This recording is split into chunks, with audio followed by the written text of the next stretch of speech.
ആറന്മുള ജലമേളയെ വേറിട്ട് നിർത്തുന്ന പ്രധാന സവിശേഷതയാണ് പള്ളിയോടങ്ങൾ. ഉത്രട്ടാതി ജലോത്സവത്തിന് അണിഞ്ഞൊരുങ്ങിയിറങ്ങുന്ന പള്ളിയോടങ്ങൾ കണ്ണിന് നിറച്ചാർത്തേകുന്ന കാഴ്ചയാണ്. ആറന്മുള ക്ഷേത്രത്തിലേക്കുള്ള ഇടശ്ശേരിമല പള്ളിയോടത്തിന്റെയും കരക്കാരുടെയും യാത്രയിൽ ഗൗതം അനന്തനാരായണനും എം കെ വിനോദും ഒപ്പം ചേരുകയാണ്. ഗൗതം, വിനോദ്, കരക്കാരുടെയും ഒപ്പം ഇടശ്ശേരിമല പള്ളിയോടത്തിന്റെയും വിശേഷങ്ങൾ പ്രേക്ഷകരിലേക്ക്.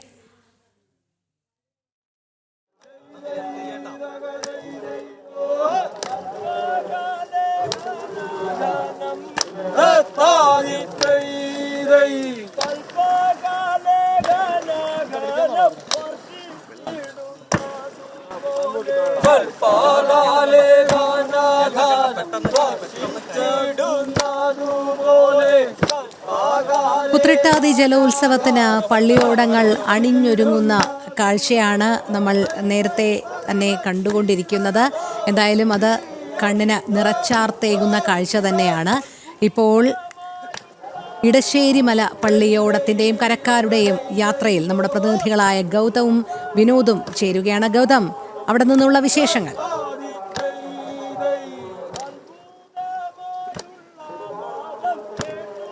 രോഹിണി, ഇന്ന് ഈ ഉത്രട്ടാതി ദിനത്തിൽ ഞങ്ങളിപ്പോൾ ഇടശ്ശേരിമല പള്ളിയോടത്തിൽ യാത്ര ചെയ്യുകയാണ്. ഞങ്ങളെ സംബന്ധിച്ചിടത്തോളം, കുടുംബത്തെ സംബന്ധിച്ചിടത്തോളം ഇത് വലിയൊരു സൗഭാഗ്യമാണ്. കാരണം ഞാനും വിനോദും ഒപ്പം നമ്മുടെ തിരുവനന്തപുരം ബ്യൂറോയിലെ ക്യാമറമാൻ മനോജുമുണ്ട്. ഇപ്പോൾ ദൃശ്യങ്ങളിൽ കാണാം, ഇന്ന് ഇത്രയും പ്രാധാന്യമുള്ള ഈ ദിവസം ഇടശ്ശേരിമല പള്ളിയോടം എന്ന് പറയുന്നത് തന്നെ ഈ ക്ഷേത്രം ഇരിക്കുന്നതും അതോടൊപ്പം തന്നെ ഈ വള്ളംകളിക്ക് ആതിഥേയത്വം വഹിക്കുന്നതുമായ കരയാണ്. അതാണ് ഇടശ്ശേരിമലയുടെ ഏറ്റവും വലിയ പ്രത്യേകത എന്ന് പറയുന്നത്. ഒന്ന്, തിരുവാറന്മുള ക്ഷേത്രം സ്ഥിതി ചെയ്യുന്നതും ക്ഷേത്രത്തോട് തൊട്ട് ചേർന്നിരിക്കുന്നതുമായ പള്ളിയോടമാണ്. മാത്രവുമല്ല, നേരത്തെ സൂചിപ്പിച്ചതുപോലെ തന്നെ വളരെ പ്രൗഢിയുള്ള പള്ളിയോടം. നിരവധി തവണ മന്നം ട്രോഫി ഉൾപ്പെടെ നേടുകയും മികച്ച രീതിയിൽ പാടിത്തൊഴിയുകയും ഒക്കെ ചെയ്തിട്ടുള്ള ഒരു പള്ളിയോടമാണ് ഇടശ്ശേരിമല. അതിന്റെ പ്രതിനിധിയായിട്ടുള്ള മനീഷിയേട്ടനാണ് നമുക്കിപ്പോൾ ഇത്തരം ഒരു അവസരം ഈ പള്ളിയോടത്തിൽ യാത്ര ചെയ്യാനായി നൽകിയിരിക്കുന്നത്. വിനോദം, എങ്ങനെയാണ് ഈ ഒരു അവിസ്മരണീയമായ മുഹൂർത്തത്തെ?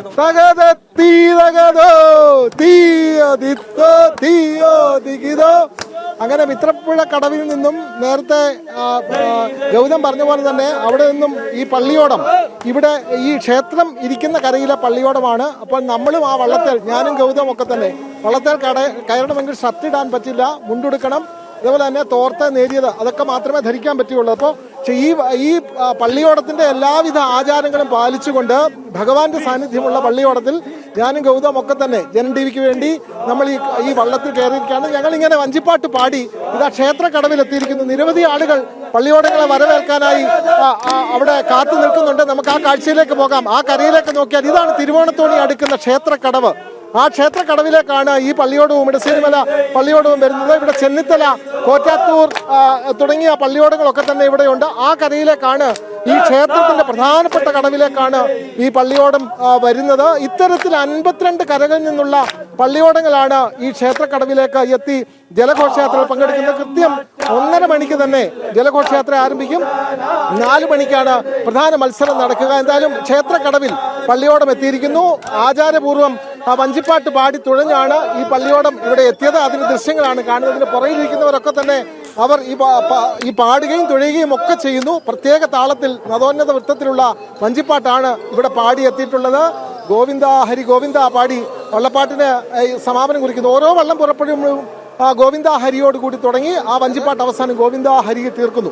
ഇത്തരത്തിൽ ആറന്മുളയുടെ എല്ലാ കരകളിലും വഞ്ചിപ്പാട്ടിന്റെ താളമാണുള്ളത്, അല്ലേ ഗൗതം? അങ്ങനെയല്ലേ?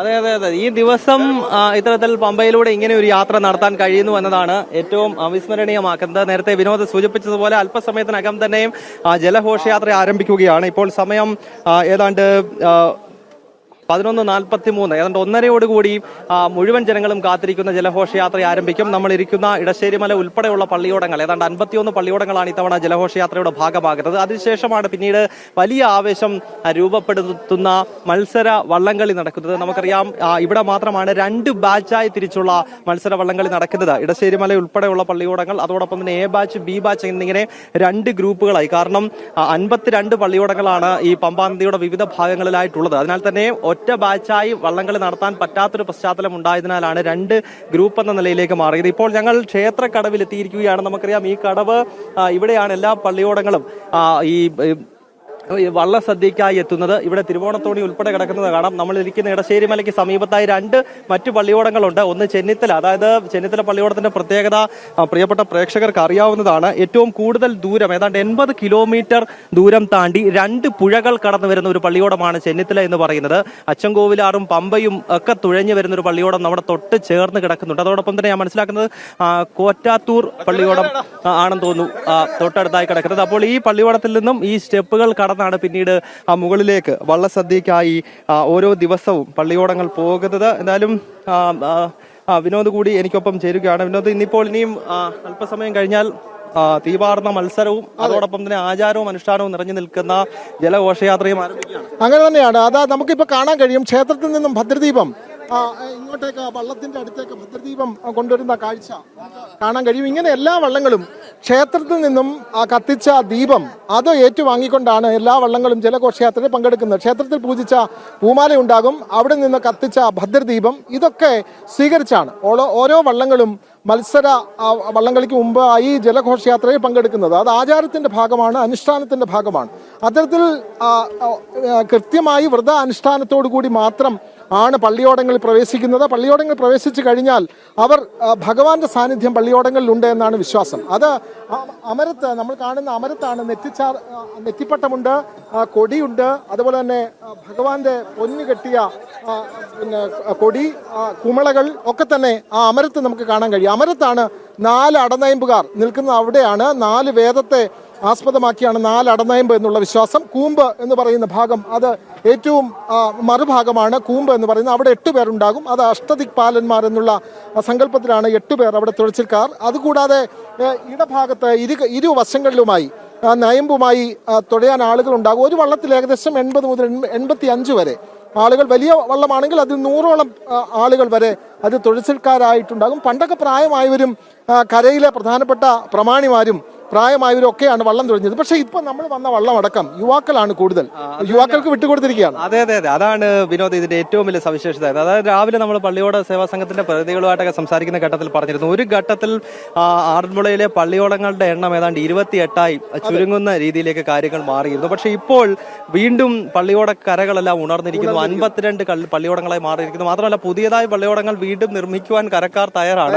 പക്ഷെ ഒരു നിയന്ത്രണം ഏർപ്പെടുത്തിയിരിക്കുകയാണ് എന്നാണ് മനസ്സിലാക്കാൻ കഴിയുന്നത്. അപ്പോൾ പുതിയ തലമുറയിൽ പെടുന്ന ആളുകൾ ഈ ജലമേള ഏറ്റെടുക്കുന്നു എന്ന് പറയുന്നത് വർഷങ്ങളോളം ഈ ജലമേള ഈ മണ്ണിൽ നിലനിൽക്കും എന്നതിന്റെ കൃത്യമായ അടയാളം തന്നെയാണ് എന്ന കാര്യത്തിൽ യാതൊരു സംശയമില്ല. ഒപ്പം നേരത്തെ വിനോദ് സൂചിപ്പിച്ചതുപോലെ ഈ പള്ളിയോടങ്ങളുടെ ഏറ്റവും വലിയ സവിശേഷത എന്നത് പറയുന്നത് ഇതിന്റെ നിർമ്മാണ രീതി തന്നെ. ഒരുപക്ഷെ കേരളത്തിൽ നിരവധി ജലമേളകൾ നടക്കുന്നുണ്ടെങ്കിലും ആറന്മുളയിലെ പള്ളിയോടങ്ങളുടെ സവിശേഷത ഇതിന്റെ മധ്യഭാഗം മാത്രമാണ് ജലത്തിൽ മുട്ടി നിൽക്കുന്നത് എന്നുള്ളതാണ്. അമരമാണെങ്കിലും വളരെ പൊക്കത്തിലുള്ള അമരമാണ്. കുട്ടനാട്ടിലെ കളിവള്ളങ്ങൾക്ക് വളരെ വേഗതയുണ്ടെങ്കിൽ പോലും ഈ കാണുന്ന രീതിയിലുള്ള ഭംഗിയിലുള്ള ഈ അഴകുള്ള രീതിയിലുള്ള അമരങ്ങൾ കുട്ടനാട്ടിലെ പള്ളിയോടങ്ങൾക്കില്ല എന്നത് ഒരു യാഥാർത്ഥ്യമാണ്. ഒപ്പം ഇതിന്റെ കൂമ്പ്, ഇതിന്റെ മുൻഭാഗം നോക്കിക്കഴിഞ്ഞാലും വളരെ ഉയരത്തിലുള്ളതാണ്. ഇപ്പോൾ നമുക്ക് കാണാം മറ്റു പള്ളിയോടങ്ങൾ ഈ ജലഘോഷയാത്രയ്ക്കൊക്കെയായി തയ്യാറെടുക്കുകയാണ്. നമുക്ക് ദൃശ്യങ്ങളിൽ കാണാൻ സാധിക്കുന്നുണ്ട്. പുല്ലുപ്പുറം എന്ന ഒരു പള്ളിയോടമാണ്. അത് ഈ ക്ഷേത്രക്കടവിന് സമീപം തന്നെ വന്ന് വളരെ അഴകായി തുഴഞ്ഞുകൊണ്ട് തിരിച്ചു. അതെ, തീർച്ചയായും ആ പുഴയിൽ നോക്കൂ, ആ വള്ളം തിരിയുന്ന നോക്കൂ. ഒരു വാഹനം എങ്ങനെയാണ് തിരിക്കുന്നത്, അത്രയും നയചാതുരതയോടെയാണ് ആ വള്ളം ഒഴുകുന്ന നദിയിൽ തിരിയുന്ന കാഴ്ച നമ്മൾ കണ്ടില്ലേ. അത് അടനയമ്പ്, ഏറ്റവും ബാക്കിൽ നിൽക്കുന്ന അടനയമ്പ്, ഏറ്റവും നീളം കൂടിയ നയമ്പ് ഉപയോഗിച്ചാണ് ആ വള്ളം തിരിക്കുന്നത്. ആ വള്ളം എത്ര മനോഹരമായിട്ടാണ് മറിയാതെ ആ വള്ളം മനോഹരമായി തിരിക്കുന്ന കാഴ്ച. ഇത്തരത്തിലാണ് എല്ലാ പള്ളിയോടങ്ങളും. ഇത്തരത്തിൽ തുഴച്ചിൽക്കാർ അതൊക്കെ കൃത്യതയോടെ അവർക്ക് കൈകാര്യം ചെയ്യാൻ പറ്റുന്നതാണ്. ഇത്രയും നേരത്തെ ഗൗതം സൂചിപ്പിച്ചതുപോലെ തന്നെ 1/3 ഭാഗം മാത്രം വെള്ളത്തിൽ തൊട്ട് നിൽക്കുന്നു. പക്ഷേ ഈ വള്ളങ്ങളൊന്നും മറിയുന്നില്ല. അതൊക്കെ പ്രത്യേക നിർമ്മാണ രീതിയാണ്. അത് ഒന്നും വെള്ളത്തിലിറക്കാതെ കരയ്ക്ക് വെച്ച് പണിത് നേരെ ജലത്തിലേക്ക് ഇറക്കുകയാണ്. നമുക്കെന്തായാലും ഈ പള്ളിയോടത്തിന്റെ, നമ്മളിപ്പോൾ നിൽക്കുന്ന ഇടശ്ശേരിമല പള്ളിയോടത്തിന്റെ പ്രധാനപ്പെട്ട ആളിലേക്ക് നമുക്ക് പോകാം, അല്ലേ ഗൗതം? ഇടശ്ശേരിമല നേരത്തെ സൂചിപ്പിച്ചതുപോലെ വളരെ പ്രൗഢിയുള്ളൊരു പള്ളിയോടമാണ്. മാത്രമല്ല ആതിഥേയത്വം വഹിക്കുന്നത്, നേരത്തെ ഞാൻ സൂചിപ്പിച്ചിരുന്നു, ഈ ഒരു ക്ഷേത്രം ഉൾപ്പെടുന്ന കരയാണ്. മാത്രമല്ല ഈ ഒരു ജലമേളയ്ക്ക് ആതിഥേയം വഹിക്കുന്ന 2 കരകളാണ് ഇടശ്ശേരിമലയും ഇടശ്ശേരിമല കിഴക്കും. അപ്പോൾ എന്താണ് ചേട്ടാ ഇന്നത്തെ വിശേഷം? കാരണം ഉത്രട്ടാതി എന്ന് പറയുമ്പോൾ ഞങ്ങളുടെ ഒരു ആവേശമാണ്. ആറന്മുളക്കാരുടെ ഓണം എന്ന് പറഞ്ഞാൽ ഉത്രട്ടാതി പറയുന്നത് ഓണം ഉത്രട്ടാതി വള്ളംകളിയാണ്. ആതിഥേയത്വം വഹിക്കുന്ന കരയാണ് ഈ ഇടശ്ശേരിമലക്കര. അതുപോലെ ക്ഷേത്രം നിലനിൽക്കുന്നതും ഇടശ്ശേരിമലക്കരയിലാണ്. ഈ എടശ്ശേരിമല പള്ളിയോടം 234 നമ്പർ എടശ്ശേരിമല NSSന്റെ ഉടമസ്ഥതയിലുള്ള പള്ളിയോടമാണ്. പഴയ പള്ളിയോടം 100 വർഷം മുമ്പുണ്ടായിരുന്ന പള്ളിയോടം അത് വെൺപാലക്കരക്കാർക്ക് വിറ്റു. 2002 ഈ പള്ളിയോടം പണിയുന്നത്. പള്ളിയോടം പണിഞ്ഞു 2011, 2012, 2023 മന്നൻ ട്രോഫി നേടിയ പള്ളിയോടമാണ്.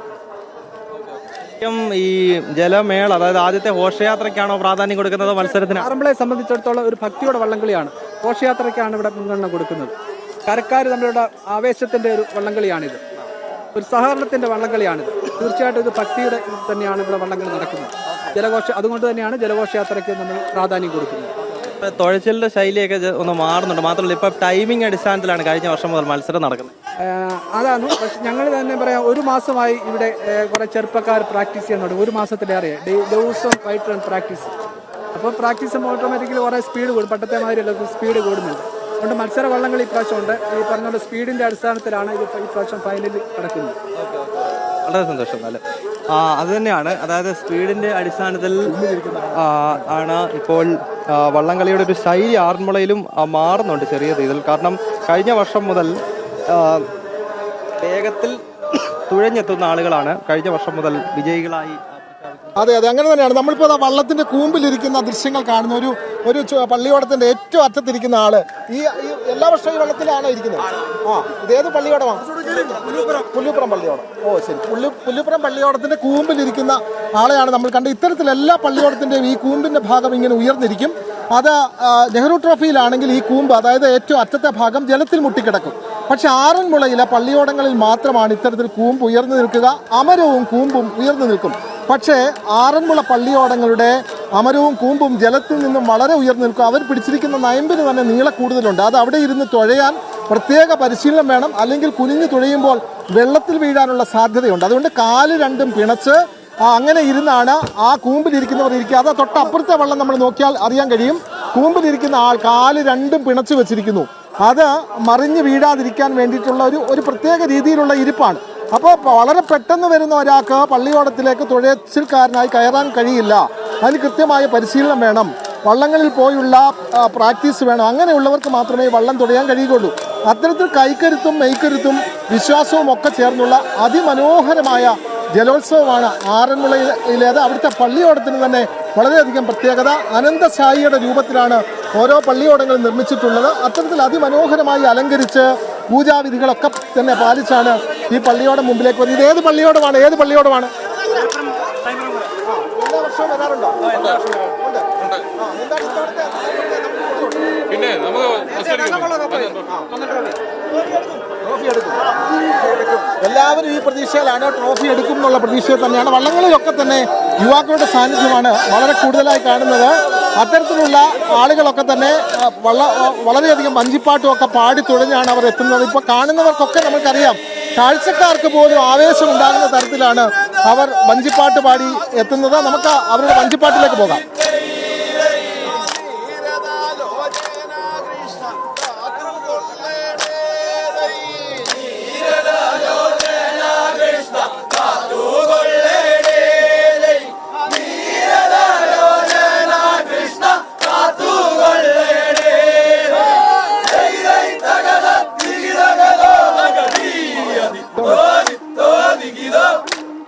എത്ര വർഷമായി നമ്മുടെ ഈ ഈ വള്ളത്തേൽ ഇങ്ങനെ പാടി തുഴഞ്ഞ് എത്ര വർഷമായി വരുന്നുണ്ട്?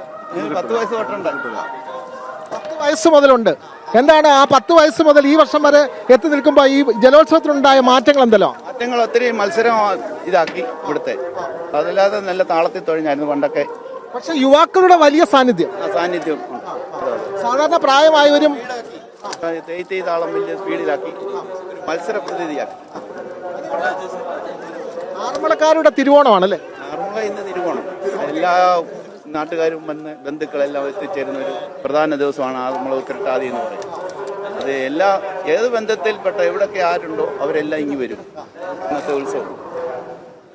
അതാണ് ഇന്ന് ഉത്രട്ടാതി ആണെങ്കിലും ആറന്മുളക്കാർക്ക് തിരുവോണം ഇന്നാണ്. അപ്പോൾ ഉത്രട്ടാതിയാണ് അവരുടെ തിരുവോണം. അത്തരത്തിലുള്ള പ്രത്യേകതയുണ്ട്. എല്ലാവരും നമ്മൾ വള്ളങ്ങളിലൊക്കെ നോക്കിയാൽ കാണാം, യുവാക്കളാണ് ഏറ്റവും അധികം ഈ വള്ളങ്ങളിൽ തുഴക്കാരായി എത്തുന്നത്. അവരൊക്കെ ആവേശത്തോടെ, ഇതൊന്നും കൂലിക്കൊന്നും തുഴയുന്നവരല്ല. അവരൊക്കെ അതാത് നാടിൻ്റെ സ്പന്ദനങ്ങൾ അറിഞ്ഞ് അതാത് കരയുടെ ഇഷ്ടക്കാരായി തുഴഞ്ഞു വരുന്നവരാണ്. ഗൗതം, ഇവരാരും കൂലിക്കൊന്നും തുഴയുന്നവരല്ല. ഇതൊക്കെ ഓരോ കരയിൽ നിന്നും അവരുടെ പ്രത്യേക ഇഷ്ടം, അവരുടെ വഴിപാട് ഒക്കെ നേർന്നു വരുന്നവരാണ് അല്ലേ? അതാണ്, അത് ആറന്മുളയുടെ ഏറ്റവും വലിയ സവിശേഷത. ഈ കുട്ടനാട്ടിലെ വള്ളംകളിക്ക് ആവേശമുണ്ടെന്ന് പറഞ്ഞാൽ അവിടുത്തെ ഒരു പ്രശ്നം നേരത്തെ സൂചിപ്പിച്ചതുപോലെ ക്ലബ്ബുകൾ തമ്മിലുള്ള മത്സരമാണ് അവിടെ നടക്കുന്നത്. മാത്രമല്ല അതിനൊരു കച്ചവട താല്പര്യത്തിന്റെ സ്വഭാവം ഉണ്ടാകുന്നു എന്നതും ഒരു വസ്തുതയാണ്. പക്ഷെ ആറന്മുളയെ സംബന്ധിച്ചിടത്തോളം അങ്ങനെയല്ല. ഇവിടെ ഭക്തിക്കും അനുഷ്ഠാനത്തിനുമാണ് ഏറ്റവും വലിയ പ്രാധാന്യം എന്ന് പറയുന്നത്. ഇപ്പോൾ ഈ പള്ളിയോടങ്ങൾ, ഞങ്ങൾ നിൽക്കുന്ന ഈ കടവിൽ, ഞങ്ങൾ നേരത്തെ സൂചിപ്പിച്ചതുപോലെ ഇടശ്ശേരി മലയിലാണ് ഉള്ളത്. അതിനൊപ്പം നിരവധി പള്ളിയോടങ്ങൾ ഇപ്പോൾ ഈ ക്ഷേത്രക്കടവിലേക്ക് എത്തുകയാണ്. ഇവിടെ വന്ന് പാർത്ഥസാരഥിയെ തൊഴുത് വണങ്ങിയതിന് ശേഷം പിന്നീട് ഈ പള്ളിയോടങ്ങളെല്ലാം നേരത്തെ നമ്മൾ ഈ യാത്ര ആരംഭിച്ച സത്രക്കടവിലേക്ക് എത്തും. അവിടെ നിന്നാണ് വർണ്ണാഭമായിട്ടുള്ള ജലഘോഷയാത്ര ആരംഭിക്കുന്നത്. ആ ജലഘോഷയാത്ര പിന്നീട് സ്റ്റാർട്ടിംഗ് പോയിന്റിലേക്ക് എത്തിക്കഴിഞ്ഞാൽ ഏകദേശം ഒരു 3:30 മത്സര വള്ളംകളിയും തുടങ്ങുന്നു എന്നത് തന്നെയാണ് ഏറ്റവും വലിയ സവിശേഷത എന്നത്. ആറന്മുള ജലമേളയെ സംബന്ധിച്ചിടത്തോളം ലോകത്തിലെ തന്നെ ഏറ്റവും വലിയ ജലമേള എന്നത് ഇതിനെ അടയാളപ്പെടുത്തുന്നതാണ്. കാരണം കേരളത്തിൽ തന്നെ നിരവധി ജലോത്സവങ്ങൾ ഓണവുമായി ബന്ധപ്പെട്ട് നടക്കുന്നുണ്ടെങ്കിൽ പോലും ആറന്മുളയിൽ നടക്കുന്നത് പോലെ ഇത്രയധികം വള്ളങ്ങൾ പങ്കെടുക്കുന്ന, പള്ളിയോടങ്ങൾ പങ്കെടുക്കുന്ന മറ്റൊരു ജലമേള നമുക്ക് ലോകത്ത് വേറെങ്ങും തന്നെ ചൂണ്ടിക്കാണിക്കാൻ കഴിയില്ല എന്നുള്ളതാണ്. ഇപ്പോൾ നെഹ്റു ട്രോഫി അടുത്തിടെ നടന്നു. കഴിഞ്ഞ ഇതിൽ നെഹ്റു ട്രോഫി നടക്കുമ്പോൾ അവിടെ 21 ചുണ്ടൻ വള്ളങ്ങളാണ് പങ്കെടുക്കുന്നത്. പക്ഷേ ആറന്മുളയെ സംബന്ധിച്ച് പറയുമ്പോൾ ഏതാണ്ട് 52ഓളം പള്ളിയോടങ്ങൾ പങ്കെടുക്കുന്ന വളരെ വിശാലമായിട്ടുള്ള, ഒരുപക്ഷെ ലോകത്ത് വേറെങ്ങും തന്നെ ഇത്തരം ഒരു ജലമേള ചൂണ്ടിക്കാണിക്കാൻ കഴിയില്ല എന്നുള്ളതാണ്. മാത്രമല്ല വിനോദ്, ഇപ്പോൾ മറ്റൊരു കാര്യം കൂടി നമ്മൾ ശ്രദ്ധിക്കേണ്ടത്, ഈ പള്ളിയോടങ്ങൾ പങ്കെടുക്കുന്ന മറ്റ് ചെറു ജലോത്സവങ്ങൾ ഈ പത്തനംതിട്ട, ആലപ്പുഴ ജില്ലയിൽ വർദ്ധിച്ചു വരികയാണ്. ഇപ്പോൾ അയിരൂർ പുതിയകാവ് ജലോത്സവം നടക്കുന്നുണ്ട്, റാന്നി അവിട്ടം ജലോത്സവം, ഇതൊക്കെ വളരെ മുൻപ് തന്നെ നടക്കുന്നതാണ്. പക്ഷെ അവിടെയൊക്കെ ജനപങ്കാളിത്തം കൂടുകയും പള്ളിയോടങ്ങൾ അങ്ങോട്ട് പോയി മത്സരിക്കുന്നത്, അതായത് കുട്ടനാട്ടിൽ മാത്രമല്ല, ഇപ്പോൾ പത്തനംതിട്ട, ആലപ്പുഴ ജില്ലയുടെ വിവിധ ഭാഗങ്ങളിൽ ചെറിയ ജലോത്സവങ്ങൾ വലിയ വള്ളംകളികളായി മാറിക്കൊണ്ടിരിക്കുകയാണ്. അതെ, തീർച്ചയായും. അതായത് ഇവിടുത്തെ സംസ്കാരത്തിന്റെ ഭാഗമാണ് ജലോത്സവം എന്ന് പറയുന്നത്. ആളുകളെ സംബന്ധിച്ച് അവർക്ക് ഈ നാട്ടിൽ ചുണ്ടൻ വള്ളം അല്ലെങ്കിൽ പള്ളിയോടങ്ങൾ ഉണ്ടെങ്കിൽ അത് കൂടുതൽ പള്ളിയോടങ്ങൾ എത്തുന്ന ജലോത്സവങ്ങളാക്കി മാറ്റുന്നു. അതിൽ കൂടുതൽ ജനസാന്നിധ്യം ഉണ്ടാകുന്നു. അവിടെയൊക്കെ മത്സരങ്ങൾ, നേരത്തെ ഗൗതം പറഞ്ഞ പോലെ ഓരോ സ്ഥലത്തും മത്സരങ്ങൾ, വളരെയധികം മത്സരങ്ങൾ നടക്കാറുണ്ട്. പക്ഷേ ഇവിടെ മത്സരത്തിനല്ല, ഇവിടെ ഭക്തിക്കാണ് പ്രാധാന്യം. അതുകൊണ്ട് ഭക്തിപരമായ ആചാര അനുഷ്ഠാനങ്ങൾക്കാണ് ഇവിടെ പ്രാധാന്യം. അതുകൊണ്ട് അത്തരം ചടങ്ങുകൾ ആണ് കൂടുതലും ആളുകൾ പങ്കെടുക്കുന്നത്. പക്ഷേ ഈ മത്സരത്തിന്റെ സ്വഭാവത്തിലേക്ക് വരുമ്പോൾ അത് ആവേശം ഒട്ടും കുറയാതെ മത്സരത്തിലേക്കും വരുന്നുണ്ട്.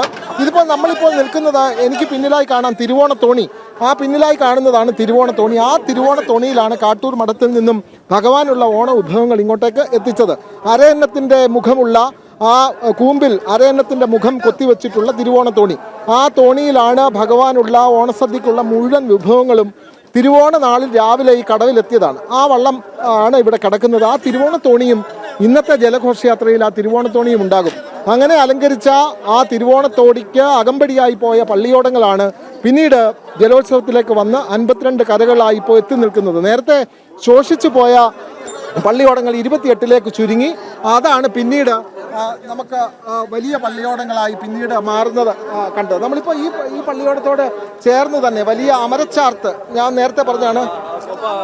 ഇടയ്ക്ക് ഒരു കാര്യം പറയാനുള്ളത്, കോറ്റാത്തൂർ കൈതക്കൂടി കഴിഞ്ഞ തവണ ബി ബാച്ചിൽ മന്നം ട്രോഫി നേടിയ പള്ളിയോടമാണ് നമ്മളോട് ഈ ചേർന്ന് കിടക്കുന്നത്. അതോടെ പറയണം. കഴിഞ്ഞ തവണ മാത്രമല്ല, ഈ പള്ളിയോടത്തിന്റെ പ്രത്യേകത ഞാൻ മനസ്സിലാക്കുന്നതായിട്ടൊരു 15ഓളം തവണ ബി ബാച്ചിൽ ജേതാക്കളായിട്ടുള്ള ഒരു പള്ളിയോടമാണ്. കഴിഞ്ഞ തവണ എ ബാച്ചിൽ കോയിപ്പുറം വിജയിച്ചു, ബി ബാച്ചിൽ നമ്മളോട് ചേർന്ന് കിടക്കുന്ന കൊറ്റത്തൂർ കൈതക്കോടി വിജയിക്കുകയും ചെയ്തു. അങ്ങനെ വലിയ മേധാവിത്വം അവകാശപ്പെടാൻ കഴിയുന്ന ബി ബാച്ച് പള്ളിയോടമാണ്. പ്രത്യേകമായി പറയാൻ പറ്റില്ല, ആളുകൾ പിണങ്ങും, കരക്കാർ പിണങ്ങും. ഒരു പള്ളിയോടത്തെ പറ്റി കൂടുതൽ പറയുമ്പോൾ അതെന്താ അവൻ ആ പള്ളിയോടത്തോട് ഇത്ര വിശേഷം. 52 പള്ളിയോടത്തിനും അതിൻ്റെതായ വിശേഷമുണ്ട്, സവിശേഷതയുണ്ട്, പ്രത്യേകതയുണ്ട്. അതുകൊണ്ട് നമ്മളിപ്പോൾ അടുത്ത് കണ്ട് ചില പള്ളിയോടങ്ങളുടെ പേര് പറഞ്ഞു വന്നേ ഉള്ളൂ. നമുക്ക് ഒരു പള്ളിയോടത്തോട് അമിതമായ സ്നേഹമോ ഇനി ഒന്നിനെ നമ്മൾ സാന്നിധ്യം എല്ലാത്തിലും ഉണ്ട്. അതുകൊണ്ടാണല്ലോ പള്ളിയോടം എന്ന് തന്നെ അതിനെ വിശേഷിപ്പിക്കുന്നത്. അതെ, അങ്ങനെ തന്നെയാണ്. അപ്പോൾ ഈ കൂമ്പിലിരുന്ന് തുഴയുന്നവരെ കണ്ടു, അടനയമ്പ് പിടിക്കുന്നവരെ കൂടി നമുക്കൊന്ന് നോക്കാം. ചേട്ടാ ഈ വള്ളത്തിൽ ഇങ്ങോട്ട് നീങ്ങി നിൽക്കുമോ, ഒന്ന് സംസാരിക്കുമോ? ഈ വള്ളങ്ങളിൽ അടനയമ്പ് എന്ന് പറയുന്നത് വളരെ പ്രധാനപ്പെട്ട കാര്യമാണ്. അടനയമ്പ് നമ്മൾ ആ കാണുന്നതാണ് അടനയമ്പ്. അത് ഉയർത്തിപ്പിടിക്കുന്ന അത്രയും 2 ആൾ പൊക്കം, 2-2.5 ആൾ പൊക്കത്തിലുള്ളതാണ് അടനയമ്പ്. അപ്പോൾ അടനയമ്പ് പിടിക്കാൻ പ്രത്യേക പ്രാക്ടീസ് ഉള്ളവർക്ക് മാത്രമേ അത് സാധിക്കത്തുള്ളൂ. അപ്പം അതുകൊണ്ട് ഈ അടനയമ്പ് പിടിക്കുന്നവർ അത് ആ കരയിൽ ഏറ്റവും കൂടുതൽ വള്ളം തുഴയാൻ പരിചയമുള്ളവരും ആ അടനയമ്പ് നിൽക്കാൻ പരിചയം ഉണ്ട് എന്ന് നാട്ടുകാർ സാക്ഷ്യപ്പെടുത്തിയതുമായ ആളുകളാണ് അടനയമ്പ് നിൽക്കുക. ചേട്ടാ ഒന്ന് വന്നാട്ടെ, എത്ര വർഷമായി ഈ വള്ളത്തിന് അടനയമ്പ് പിടിക്കുന്നു? ഒരു 50 വർഷമായിട്ട് പിടിക്കുന്നുണ്ട്. 50 വർഷമായിട്ട് 50 വർഷമായിട്ട് വള്ളത്തിൽ സഞ്ചരിക്കുക. എൻ്റെ അച്ഛനായിരുന്നു ആദ്യം അവിടെ പിടിച്ചോണ്ടിരുന്നത്. അച്ഛനും തോപ്പിലെ കൃഷ്ണപ്പടിക്കർ എന്ന് പറയുന്ന അദ്ദേഹം, എൻ്റെ അച്ഛൻ്റെ പേര് പി കെ രാമൻപിള്ള, അദ്ദേഹമായിരുന്നു എനിക്ക് നയിമ്പ് തന്ന്. അത് തന്നെ സ്റ്റിയറിംഗ് തന്നെ. അതിന് വ്യത്യാസം വെച്ചാൽ നമ്മൾ സ്റ്റിയറിങ്ങിന് വലത്തോട്ടിരിക്കും വലത്തോട്ട് പോകും, പക്ഷേ ഇത് ഇടത്തോട്ടിരിക്കും വലത്തോട്ട് പോകുന്നു മാത്രമേ ഉള്ളൂ. അതാണ് വ്യത്യാസം. ഇതിന്റെ ഓപ്പോസിറ്റ് സൈഡിലാണ് ഇവന്റെ ആക്ഷൻ. അതെ, ഒരു ബാലൻസ് വേണം. വള്ളത്തിൽ നിൽക്കുന്ന സമയത്ത് ആൾക്കാർ മറിയുമ്പോഴൊക്കെ അടനയമ്പിൽ ഒരു ബാലൻസ് കൊടുത്താൽ അതിന്റെ അനുസരിച്ചുള്ള ഒരു ബാലൻസ് കിട്ടും. അത് പൂർണ്ണമൊന്നുമല്ല, എന്നാലും ഒരു അടനയമ്പിന് ഒരു പ്രാക്ടീസ് വേണം. അടനയമ്പിന് ഒരു പ്രാക്ടീസും അതിനൊരു യുക്തി അതും ആവശ്യം. കുട്ടനാടൻ വള്ളങ്ങളും പള്ളിയോടം തമ്മിൽ എന്താ ഒരു സവിശേഷത? തുഴയുന്ന ഘട്ടത്തിൽ കുട്ടനാടൻ പള്ളിയോടത്തിന് ചവിട്ട്, അതായത് തിരിക്കുന്ന ഒരു പ്രസ്ഥാനമില്ല. പിന്നെ കുട്ടനാടൻ പള്ളിയോടം പൂർണ്ണമായിട്ട് ജലത്തിൽ നിവർന്ന് കിടക്കാണ്. അവരൊക്കെ വളരെ താഴ്ന്നു കിടക്കുന്ന വള്ളം. പൂർണ്ണമായിട്ട് അതിന് സ്പീഡാണ് ഉദ്ദേശിക്കുന്നത്. നമ്മുടെ വള്ളങ്ങൾ ഏതാണ്ട് ഒരു 20% കൂടുതൽ ഭാഗം മാത്രമേ ഉള്ളൂ വെള്ളത്തിലുള്ളൂ. ബാക്കിയുള്ള 1/3 ഭാഗം മാത്രമേ വെള്ളത്തിലുള്ളൂ. ബാക്കി 3/2 ഭാഗവും വെള്ളത്തിന് മുകളിലാണ്. രീതി തന്നെ പ്രത്യേകതയാണ്. ഇതിന്റെ ഉദ്ദേശം തന്നെ ഒരു ഘോഷയാത്ര, ഒരു പൂരമാണ്, ജലപൂരമാണ് ഇവിടെ നടക്കുന്നത്. അതാണ് അതിന്റെ പ്രത്യേകത. പോരാട്ടത്തിന്റെ ഒരു സ്വഭാവം, പോരാട്ടത്തിന്റെ വീര്യം ഒക്കെ ഇതിനകത്ത് ഈ കരനാഥന്മാർ പണ്ട് ഈ നമ്മുടെ തിരുവോണത്തോണിക്ക് അകമ്പടിയായി പോയി പോരാട്ടത്തിന്റെ ഒരു സ്വഭാവം ഈ വള്ളങ്ങളുടെ നിർമ്മാണ രീതിയിലും കാണാൻ പറ്റുമല്ലോ. ഉണ്ട്, അതിന് യാതൊരു സംശയമില്ല. വള്ളങ്ങളുടെ നിർമ്മാണ രീതി ആ കരകളുടെ നാഥന്മാരാണ് അതിനെപ്പോലും തീരുമാനിക്കുന്നത്. എത്ര അമരപ്പൊക്കം വേണം, എത്ര കോൽ നീളം വേണം, എത്ര ഉടമ വേണം, ഇതൊക്കെ തീരുമാനിക്കുന്നവരാണ്. നമ്മുടെ ഈ വള്ളങ്ങൾ, കിഴക്കോട്ടുള്ള വള്ളങ്ങൾ എന്ന് പറഞ്ഞാൽ വള്ളത്തിന് കുറച്ചുകൂടെ സുഖമായിട്ട് കൊണ്ടുവരാനുള്ള സൗകര്യമുണ്ട്. പടിഞ്ഞാറൻ വള്ളങ്ങളാണ്, നമ്മുടെ വള്ളമെല്ലാം പടിഞ്ഞാറുള്ള വള്ളങ്ങളാണ്. ഈ വള്ളത്തിന് യാത്ര വളരെ ദുഷ്കരമാണ്. കാരണം അത്തിമുടം എന്ന് പറയുന്ന ഒരു സ്ഥലം ഇതിന് പടിഞ്ഞാറുണ്ട്. വളരെ അപകടകരമായ ഒരു സ്ഥലമാണ്. വെള്ളപ്പൊക്ക സമയത്തൊക്കെ അതിലെ വള്ളം കൊണ്ടുപോകാന്ന് പറയുന്നത് വളരെ ദുഷ്കരമാണ്, വളരെ ബുദ്ധിമുട്ടുള്ള കാര്യം. അതിനെ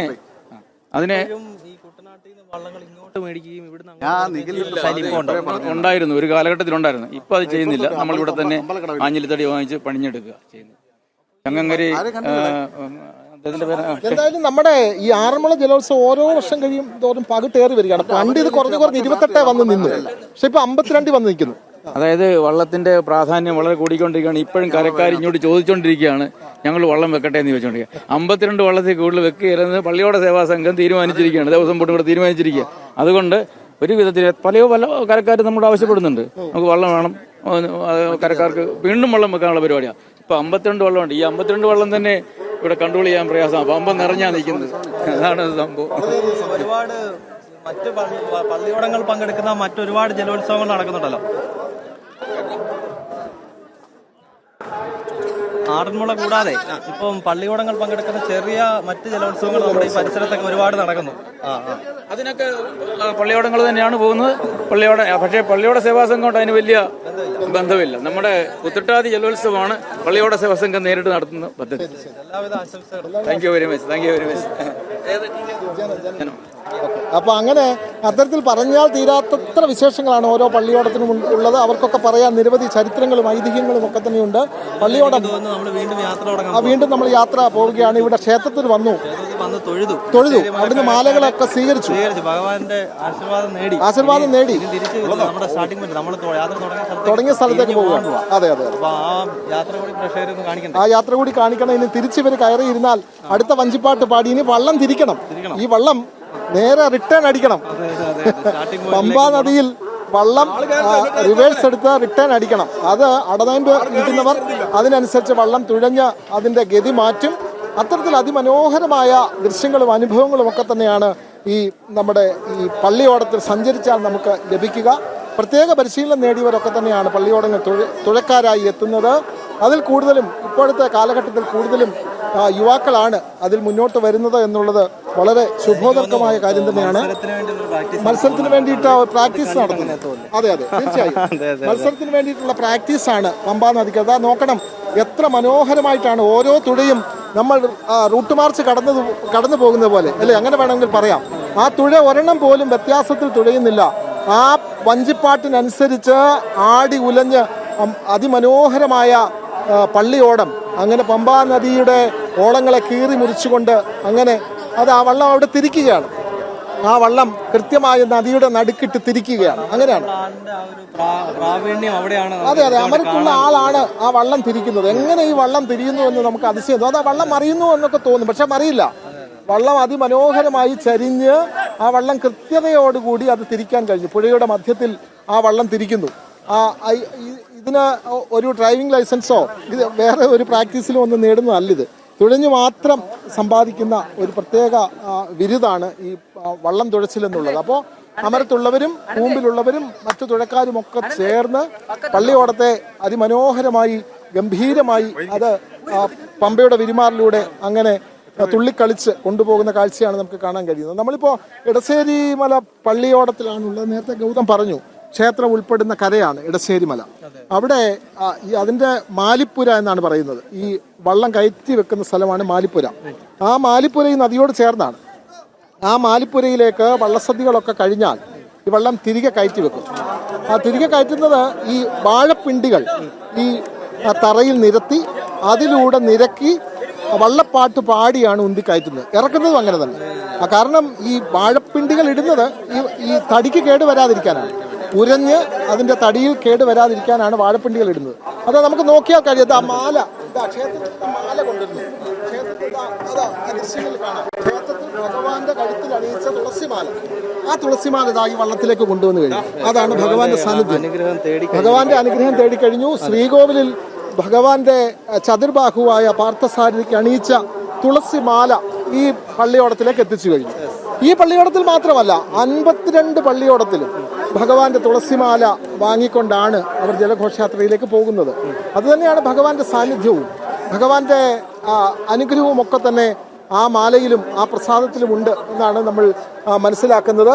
അത്തരത്തിലുള്ള വലിയ ആചാരപരമായ നിരവധി ചടങ്ങുകൾ ഈ പള്ളിയോടവുമായി ബന്ധപ്പെട്ടുണ്ട്. ഗൗതം, ഈ പള്ളിയോടത്തിന്റെ ചരിത്രം പറയുമ്പോൾ നമ്മൾ തിരുവോണത്തോണിയുടെ സമീപത്തേക്കാണ് പോയിക്കൊണ്ടിരിക്കുന്നത്. നേരത്തെ സൂചിപ്പിച്ചിരുന്നു, തിരുവോണത്തോണിയാണ് ഈ ആറന്മുള ജലമേളയിലേക്കും അല്ലെങ്കിൽ ജലോത്സവത്തിലേക്കും ഒക്കെ കാരണമായിരിക്കുന്നത്. നമുക്കറിയാം അതിന്റെ ഐതിഹ്യം എന്ന് പറയുന്നത് കാട്ടൂരിൽ നിന്നും മങ്ങാട്ട് പട്ടുതരിയും ഒരു കാലത്ത് ഉത്രാടം നാളിൽ തിരുവോണ നാളിൽ ആറന്മുളയപ്പൻ ഇഷ്ടവിഭവങ്ങളുമായി യാത്ര ചെയ്യുന്ന ഘട്ടത്തിൽ അയിരൂർ പ്രദേശത്ത് വെച്ച് ആ യാത്രയെ ഒരു കൂട്ടം കൊള്ളക്കാർ തടസ്സപ്പെടുത്തുകയും പിന്നീടുള്ള വർഷങ്ങളിൽ തിരുവോണത്തോണിക്ക് അകമ്പടി സേവിച്ചുകൊണ്ട് പള്ളിയോടങ്ങൾ വിവിധ കരകളിൽ നിന്നും രൂപപ്പെടുകയും ആ പള്ളിയോടങ്ങളുടെ അകമ്പടിയിൽ നൂറ്റാണ്ടുകളായി തന്നെ ഭഗവാന് ഇഷ്ടവിഭവങ്ങളുമായി ഉത്രാടം നാളിൽ മങ്ങാട്ട് ഭട്ടതിരി തുടങ്ങുന്ന യാത്ര 52 കരകളുടെ അകമ്പടിയോടുകൂടി പിന്നീട് ഞങ്ങൾ ഈ നിൽക്കുന്ന പ്രധാനപ്പെട്ട കടവിലേക്ക് എത്തുന്നു എന്നുള്ളതാണ്. തിരുവോണ നാളിൽ പുലർച്ചെയാണ് തിരുവോണത്തോണി എത്തുന്നത്.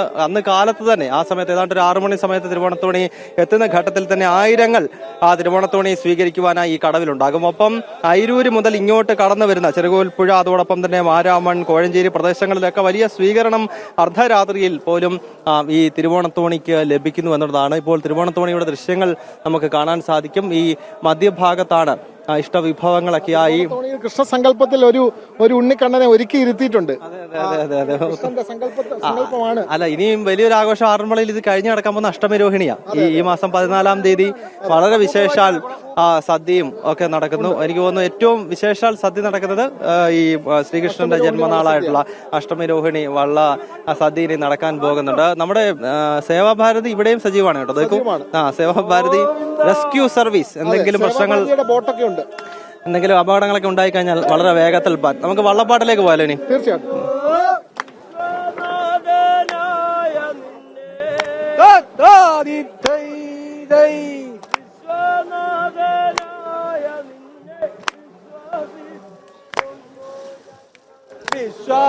വിശ്വനാഥനായ നിന്നെ വിശ്വസിച്ചിടുന്നു ഞങ്ങൾ. വിശ്വനാഥനായ നിന്നെ വിശ്വസിച്ചിടുന്നു ഞങ്ങൾ. തകത ധീതകത ധീയദിത്തോ ദിത്തോ ദിഗിരോ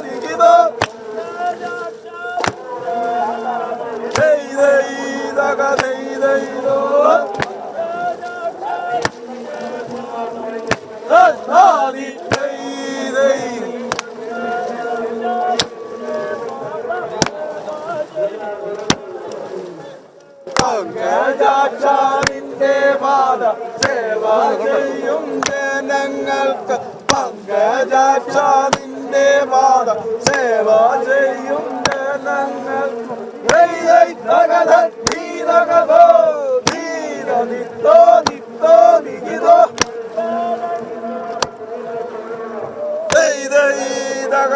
ധീരോ